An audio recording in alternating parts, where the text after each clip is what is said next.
The Russian Sleep Experiment.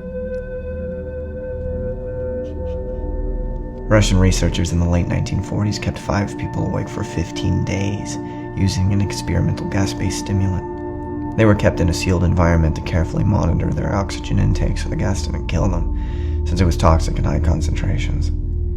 This was before closed-circuit cameras, so they had only microphones and 5-inch thick glass porthole-sized windows into the chamber to monitor them. The chamber was stocked with books, cots to sleep on but no bedding, running water and toilet, and enough dried food to last all 5 for over a month. The test subjects were political prisoners, deemed enemies of the state during World War II. Everything was fine for the first 5 days. The subjects hardly complained, having been promised falsely that they would be freed if they submitted to the test and did not sleep for 30 days. Their conversations and activities were monitored, and it was noted that they continued to talk about increasingly traumatic incidents in their past, and the general tone of their conversations took on a darker aspect after the 4-day mark. After 5 days, they started to complain about the circumstances and events that led them to where they were and started to demonstrate severe paranoia.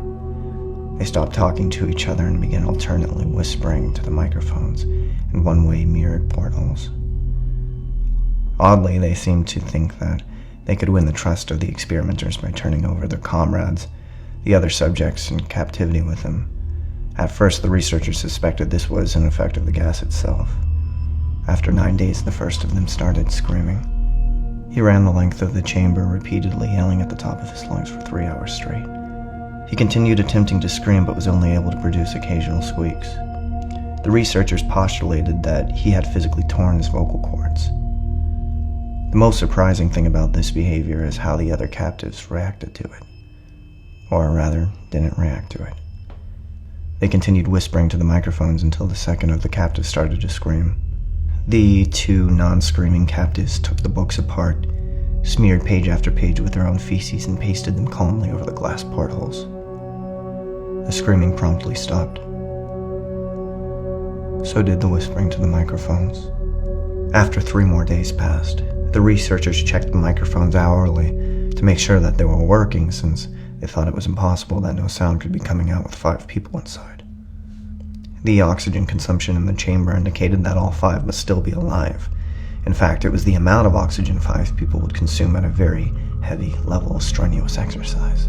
On the morning of the 14th day, the researchers did something they said they would not do to get a reaction from the captives. They used the intercom inside the chamber, hoping to provoke any response from the captives they were afraid were either dead or vegetables. They announced, "We are opening the chamber to test the microphones. Step away from the door and lie flat on the floor, or you will be shot. Compliance will earn one of you your immediate freedom." To their surprise, they heard a single phrase in a calm voice response. "We no longer want to be freed." Debate broke out among the researchers and the military forces funding the research. Unable to provoke any more response using the intercom, it was finally decided to open the chamber at midnight on the 15th day. The chamber was flushed of the stimulant gas and filled with fresh air, and immediately, voices from the microphones began to object. 3 different voices began begging, as if pleading for the life of their loved ones, to turn the gas back on. The chamber was opened and soldiers sent in to retrieve the test subjects. They began to scream louder than ever, and so did the soldiers when they saw what was inside. 4 of the 5 subjects were still alive, although no one could rightly call the state that any of them in life. The food rations past day 5 had not been so much as touched. There were chunks of meat from the dead test subjects' thighs and chests stuffed into the drain in the center of the chamber, blocking the drain and allowing 4 inches of water to accumulate on the floor. Precisely how much of the water on the floor was actually blood was never determined. All 4 surviving test subjects also had large portions of muscle and skin torn away from their bodies.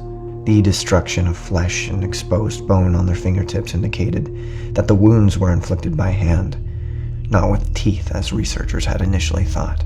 Closer examination of the position and angles of the wounds indicated that most, if not all of them, were self-inflicted. The abdominal organs below the rib cage of all 4 test subjects had been removed. While the heart, lungs, and diaphragm remained in place, the skin and most of the muscles attached to the ribs had been ripped off, exposing the lungs through the rib cage. All of the blood vessels and organs remained intact, They had just been taken out and laid on the floor, fanning out around the eviscerated but still living bodies of the subjects. The digestive tract of all four could be seen to be working, digesting food. It quickly became apparent that what they were digesting was their own flesh that they had ripped off and eaten over the course of days. Most of the soldiers were Russian special operatives at the facility, but still many refused to return to the chamber to remove the test subjects. They continued to scream to be left in the chamber and alternately begged and demanded that the gas be turned back on, lest they fall asleep. To everyone's surprise, the test subjects put up a fierce fight in the process of being removed from the chamber. One of the Russian soldiers died from having his throat ripped out. Another was gravely injured by having his testicles ripped off and an artery in his leg severed by one of the subject's teeth. Another 5 of the soldiers lost their lives if you count the ones that committed suicide in the weeks following the event. In the struggle, one of the 4 living subjects had his spleen ruptured, and he bled out almost immediately. The medical researchers attempted to sedate him, but this proved impossible. He was injected with more than 10 times the human dose of a morphine derivative and still fought like a cornered animal, breaking the ribs and arm of one doctor.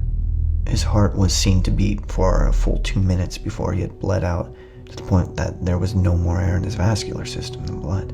Even after it stopped, he continued to scream and flail for another 3 minutes, struggling to attack anyone in reach and just repeating the word "more" over and over, weaker and weaker, until he finally fell silent. The surviving 3 test subjects were heavily restrained and moved to a medical facility, the 2 with intact vocal cords continuously begging for the gas, demanding to be kept awake. The most injured of the 3 was taken to the only surgical operating room that the facility had. In the process of preparing the subject to have his organs placed back within his body, it was found that he was effectively immune to the sedative they had given him to prepare him for the surgery. He fought furiously against the restraints when the anesthetic gases brought to put him under. He managed to tear most of his way through a 4-inch wide leather strap on one wrist, even though the weight of a 200-pound soldier was holding that wrist as well. It took only a little more anesthetic than normal to put him under, and the instant his eyelids fluttered and closed, his heart stopped. In the autopsy of the test subject that died on the operating table, it was found that his blood had tripled the normal level of oxygen. His muscles that were still attached to his skeleton were badly torn and had broken 9 bones in his struggle not to be subdued. Most of them were from the force his own muscles had exerted on them. The second survivor had been the first of the group of 5 to start screaming. His vocal cords destroyed, he was unable to beg or object to surgery, and he only reacted by shaking his head violently in disapproval when the anesthetic gas was brought near him. He shook his head yes when someone suggested reluctantly that they try the surgery without anesthetic, and did not react for the entire 6-hour procedure of replacing his abdominal organs and attempting to cover them with that remained of his skin. The surgeon presiding stated repeatedly that it should be medically possible for the patient to still be alive. One terrified nurse assisting the surgery stated that she had seen the patient's mouth curl into a smile several times whenever his eyes met hers. When the surgery ended, the subject looked at the surgeon and began to wheeze loudly, attempting to talk while struggling.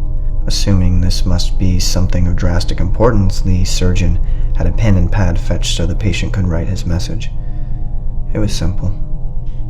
Keep cutting. The other 2 test subjects were given the same surgery, both without anesthetic as well, although they had to be injected with a paralytic for the duration of the operation. The surgeon found it impossible to perform the operation while the patients laughed continuously. Once paralyzed, the subjects could only follow the attending researchers with their eyes. The paralytic cleared their system in an abnormally short period of time, and they were soon trying to escape their bonds. The moment they could speak, they were again asking for the stimulant gas. The researchers tried asking why they had injured themselves, why they had ripped out their own guts, and why they wanted to be given the gas again. Only one response was given. I must remain awake. All 3 subjects' restraints were reinforced and they were placed back into the chamber, awaiting determination as to what should be done with them. The researchers, facing the wrath of their military benefactors for having failed the stated goals of their project, considered euthanizing the surviving subjects. The commanding officer, an ex-KGB, instead saw potential and wanted to see what would happen if they were put back on the gas. The researchers strongly objected but were overruled. In preparation for being sealed in the chamber again, the subjects were connected to an EEG monitor and had their restraints padded for long-term confinement. To everyone's surprise, all 3 stopped struggling the moment it was let slip that they were going back on the gas. It was obvious that at this point all three were putting up a great struggle to stay awake. One of the subjects that could speak was humming loudly and continuously. The mute subject was straining his legs against the leather bonds with all his might. First left, then right, then left again for something to focus on. The remaining subject was holding his head off of his pillow and blinking rapidly. Having been the first to be wired for EEG, most of the researchers were monitoring his brainwaves in surprise. They were normal most of the time, but sometimes flatlined inexplicably. It looked as if he were repeatedly suffering brain death before returning to normal. As they focused on paper scrolling out of the brainwave monitor, only one nurse saw his eye slip shut at the same moment his head hit the pillow. His brainwaves immediately changed to that of deep sleep, then flatlined for the last time as his heart simultaneously stopped. The only remaining subject that could speak started to scream to be sealed in now. His brainwaves showed the same flat lines as the one who had just died from falling asleep. The commander gave the order to seal the chamber with both subjects inside as well as 3 researchers. One of the named 3 immediately drew his gun and shot the commander point blank between the eyes, then turned the gun on the mute subject and blew his brains out as well. He pointed his gun at the remaining subject, still restrained to a bed, as the remaining members of the medical and research team fled the room. "I won't be locked in here with these things, not with you," he screamed at the man strapped to the table. "What are you? What are you?" he demanded. "I must know." The subject smiled. "Have you forgotten so easily? We are you. We are you. We are the madness that lurks within you, begging to be free at every moment in your deepest animal mind. We are what you hide from in your beds every night. We are what you sedate into silence and paralysis when you go to the nocturnal haven where we cannot tread." The researcher paused, then aimed at the subject's heart and fired. The EEG flatlined as the subject weakly choked out, "So